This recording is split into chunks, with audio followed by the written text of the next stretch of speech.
좀 여쭤보겠습니다. 그 7인의 후보추천위원회에서 뭐 의장님께서 국회 규칙을 바꾸는데 동의해서 이게 통과가 된다고 하더라도 네. 대통령이 특검을 임명하지 않으면 그만 아니냐. 이를테면 뭐 특검법에 상설특검법에는 3일 이내에 추천하여야 한다. 네, 임명하여야 한다. 추천이 아니라 임명하여야 한다. 이렇게 되어 있어서 이 자체로 안 하면 위법이고 탄핵 사유다.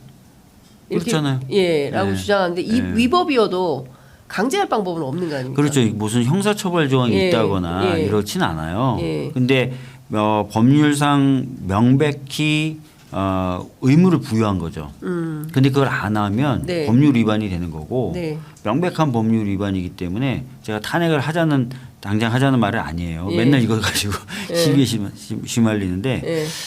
근데 탄핵 요새는 심리적 탄핵 상태라고. 예, 탄핵 사유에 해당하죠. 명백한 탄핵 사유에 해당하죠. 법률 위반이 명백하니까. 네. 그럼 대통령의 선택은 어떻게 될 걸로 보세요? 뭐 제가 보니까 이미 이제 국민의힘 내부에서는 그 뭐 헌법재판소를 이용해 가지고 여러 가지 절차를 거치겠다라고 하니까 그거 하면서 시간을 좀 끌어보려고 할 수는 있겠죠. 예. 아휴, 참 답답합니다. 네. 그리고 이것 좀 여쭤볼게요. 네. 결국에는 이게 탄핵의 길을 여는 단초가 되겠습니까? 예컨대 대통령이 특검을 사흘 안에 임명하지 않는 상황이 되면 이게 탄핵의 길을 여는 단초가 될까요? 그러니까 여러 가지가 동시에 작용을 해야 된다고 생각해요. 저는 아까 말씀드렸던 것처럼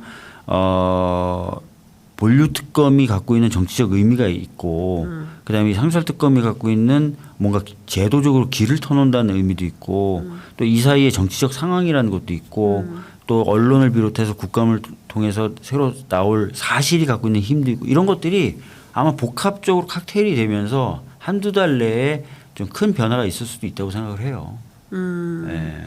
한두 달 내에 큰 변화가 예. 있을 수 있다. 큰 변화라고 하면? 그러니까 뭐 지금 보면 약간 트리거가 없다는 말씀을 하시기도 하고 네. 여러 가지 얘기하는데 그런 변화가 있을 수도 있죠. 그러니까 스모킹건이 나와서 뭔가 상황을 확 반전시킬 네. 뜨거운 이슈가 될 거다. 네. 이번 주말에 집회 있지 않습니까? 네. 시민들이 많이 나오실까요? 글쎄 뭐 제가 지난주에 이제 을지로위원회 차원에서 민주노총이나 이런 데를 쭉 만났는데 뭐 그런 쪽에서는 각오가 상당하더라고요. 그래서 대거 예. 좀 광화문 이제 광장 해야 되는 거 아니냐 이런 얘기들을. 이제 좀 촛불을 예. 들어야 되는 뭐 거 그런 얘기들을 아니냐. 하시더라고요. 이번 주 예. 금요일 날 있을 그 시민사회단체 연대회가 주관하는 그 촛불 집회에 상당히 시민들이 많이 나올 수 있겠다. 민주노총의 각오와 결의를 보면 뭐 이런 얘기. 뭐 제가 모든 시민단체를 다 아는 건 태핑한 건 아니지만. 아니지만 네. 분위기들이 와 이거 좀 심하다라는 얘기들 다들 하시고 계신 것 같아요. 네. 왜 세관마약, 삼부토건, 국회 무단 불출석 요 세 가지 이슈를 잡으신 겁니까? 아까 말씀드렸던 것처럼 이 상설특검법은 기간도 짧고 규모도 작아요. 그러다 보니까 많은 걸 담을 수 없고 네. 그렇지만 옆에서 본류를 좀 볼 수 있는 옆에서 좀 볼 수 있는 그런 사건들이고 또 사건 자체가 대통령이 임명을 안 하는 것을 약간 걱정하셨는데 임명을 안 하기에는 참 명분이 애매모호한 그런 일반 특검도 명분은 상당히 없어 보여요. 본인과 부인과 관련된 더 없어 일인데. 보이는 그런 사건들을 꼽은 거죠. 그런데 이제 앞서 말씀드렸지만 삼부토건도 세관마약도 키맨은 이종호 씨인 거잖아요. 그 도이치모터스 주가 조작 네, 사건도 마찬가지고 그 이종호 씨 그리고 뭐 이분과 관련돼서 국회에서 여러 차례 뭐 출석을 하라고 해도 출석을 안 하고 있잖아요. 이게 다 연결이 됐다 이렇게 볼 수 있을까요? 뭐 그러니까 저희들이 이제 이걸 옆에서 들어본 사건으로 선택을 한 거라는 의미도 있다 이렇게 보시면 될 것 같아요. 옆에서 들어본 사건이라는 게 뭐?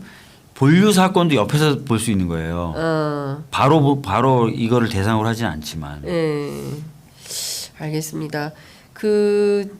지금 상황에서는 많은 분들이 특검법의 관철을 기대하고 있어서 제가 집요하게 좀 이 문제를 좀 여쭤봤습니다. 그나저나 잘하셨어요. 명태균 게이트는 의원님 좀 어떻게 보고 계세요? 명태균 게이트 관련돼서는 저는 최근에 그 유승민 의원님이 하신 말씀이 와닿던데요. 지금 국민의힘 의원들이 입을 다물고 있다는 거잖아요. 네. 그러니까 한두 명이 아닐 것 같아요. 그리고 명태균 본인도 자기가 여러 사람 도와줬다 그러잖아요. 뭐 오세훈 시장 얘기도 나오고 꽤 많은 사람이 그 사람의 어떤 행위에 의해서 도움을 받아서 정치적인 승리를 거둔 것 아닐까? 그래서 입을 다물고 있는 것 아닐까? 네. 그렇기 때문에 그가 갖고 있는 힘이 굉장히 좀 있을 거라고 생각하고요. 예. 드러나면 드러날수록 좀 커질 만한 사건이다 이렇게 보고 있죠. 예. 그 안에서 자중질환이 이제 세게 될 거다. 최대한 입을 다물려고 할 것 같아요, 다들. 아니 자기가 입 열면 한 달 안에 하야 탄핵이다. 물론 이제 채널 A 다시 연락해서 그거 좀 기사 내려라 뭐 이런 요구도 하고 특정 기자하고는 생방송 가운데 막 싸우기도 하고 이제 별의별 일이 다 터지고 있는 건데 이 자체가 갖는 파괴력이 어디까지 확산될 거라고 전망하세요? 그러니까 뭐 이제 드러나겠죠. 이 사람이 어떤 수법으로 누구를 도와줬는지가 드러나면 거기에 의해서 피해를 본 사람도 있지 않겠어요, 상대적으로?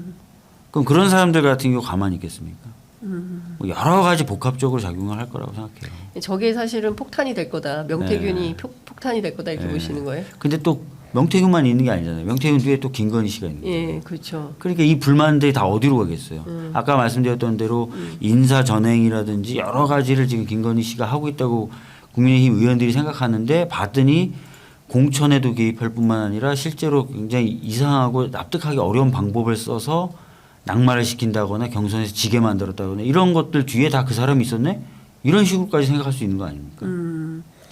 제가 보기에는 그게 다 터지면 상당히 근데 왜 이렇게 오지랖이 넓은 거예요? 그분은요 많은 일에 관여하고 많은 일에 가만히 못 있나 봐. 아니 많은 일에 관심이 많은 것 같아요. 이것 좀 하나 더 여쭤볼게요, 의원님. 그 국민의힘 쪽에서 그 앞서 말씀을 좀 드렸었는데 헌재에 뭐 권한쟁의 심판을 한다거나 아니면 법원에 이거 하지 말라고 가처분 신청을 한다거나 이럴 때 영향은 있겠습니까? 상설특검법 진도 나가는데. 아니 뭐 소송 제기한다는 것 자체만으로 입법 절차나 입법을 통한 어떤 그 결과물의 효력 발생 자체를 막을 수는 없고요. 네. 뭐 효력 정지를 한다 그래도 과연 그게 받아들여질까? 지금까지 보면은 헌재는 입법부의 활동에 대해서 한 번도 브레이크를 건 적이 없어요. 그리고 헌법에서 국회는 규칙 제정권이라는 걸 인정받은 몇 안 되는 기관이에요. 규칙 제정권. 네. 예. 그래서 이거를 변경하는데 국회가 알아서 할 일이지. 네. 이걸 뭐 헌재로 가져와서 국회의원들이 규칙을 만들거나 개정하는 건 모든 국가기관들이 합니다. 예. 법만으로 안 되기 때문에 시행령을 만들고 그렇죠. 시행령 밑에 규칙을 또 만들고 예. 이렇게 해요. 예. 그러나 헌법에 명시적으로 규칙 제정권을 갖고 있다라고 명시되어 있는 기관이 몇 개 없어요. 국회밖에 없다. 아니 몇 개 있어요. 예. 감사원 같은 경우 독립성이 굉장히 강한 기구도 예. 규칙 제정권을 명시해 줘요. 예. 법원도 그렇고. 예. 근데 국회도 그렇게 명시되어 있는 기관 중에 법원, 하나예요. 예. 국회, 감사원 이런 정도가 엄청나게 독립성이 보장돼 있는. 예. 법원은 그냥 예를 들어서 국회나 법원은 한 장이잖아요. 그렇죠. 한 장에 수록돼 있을 정도의 중요 기관인데 예. 그 내용 중에 규칙 제정권이 포함돼 있어요. 그렇기 때문에 근데 그거를 헌재가 무시한다? 그럴 수 없어. 헌법에 써져 있는 권한인데. 그거는 불가능하다. 그리고 정부가 그렇게 하기 너무 부끄럽지 않아요? 부패범죄, 경제범죄에 어떻게 명예훼손이 들어갑니까? 자기네들 그렇게 시행령 바꿔가지고 마음대로 하면서. 국민의힘이 이거 하면은 좀 황당한 거죠. 황당하고. 예. 헛힘을 쓴다. 부패범죄, 경제범죄에 명예훼손이 들어갑니까? 나는 이해가 안 되는데. 이해가 안 된다. 근데 뭐 이거는 해봐야 황당한 거고 좀 국민의힘 입장에서는 좀 헛힘을 쓰는 거다 네. 이렇게 봐야 될까요? 네. 알겠습니다. 근데 아까 이슈에서 관저 문제 되게 커지고 있잖아요. 이거 뭐 아무런 뭐 무허가 업체 심지어 그 감사 보고서 또 굉장히 우호적으로 써드린 감사 보고서인데 거기에도 관련된 서류 같은 게 다 없다는 거지 않습니까? 네. 뭐 요런 이슈 명품백 사건 이런 거는 왜 안 넣었어요? 왜 딱 3건만 했어요? 아까도 말씀드렸지만 이 상설특검을 지금 시도하는 거에 가장 중요한 의미는 규칙을 지금 바꿔놓는다에 좀 관심을 가져주시면 좋을 것 같아요. 규칙 변경에 포인트가 있다. 그러니까 일단 3건을 걸고 그 다음에 후순위로 뭐 여러 가지 이슈들을 이제 더할 수도 안 되면 있다. 더 할 수도 있는 건데 네.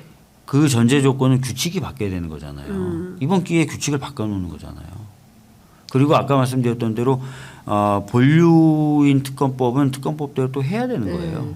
그런데 문화는 어떻게 되는 겁니까? 이를테면 또 규칙을 바꿔야 되는 이슈가 생길 수 있잖아요. 예컨대 어떻게? 국민의힘이 다수당이 된다거나 뭐 이런 상황이 됐을 때 그때 규칙을 그래서 또 변경. 저희들이 이제 이렇게 얘기해서 대통령과 대통령의 가족이 관여된 사건으로 한정한 거죠. 예. 여당을 배제할 수 있는. 조건이 예. 예 그러니까 그 조건 때문에 그때는 이제 상대방으로 변경된다 하더라도 그렇죠. 그 원칙에 우리 따른- 대통령이 뭐 이렇게 하겠어요? 예. 뭐 우리 그런- 대통령 부인이 이렇게 하나? 그럴 리는 없다. 예. 예, 그럴 리는 없기 때문에 예. 예, 이거는 확실히 문제를 바로 잡는 차원에서 진행을 네. 하겠다. 그렇게 알겠습니다.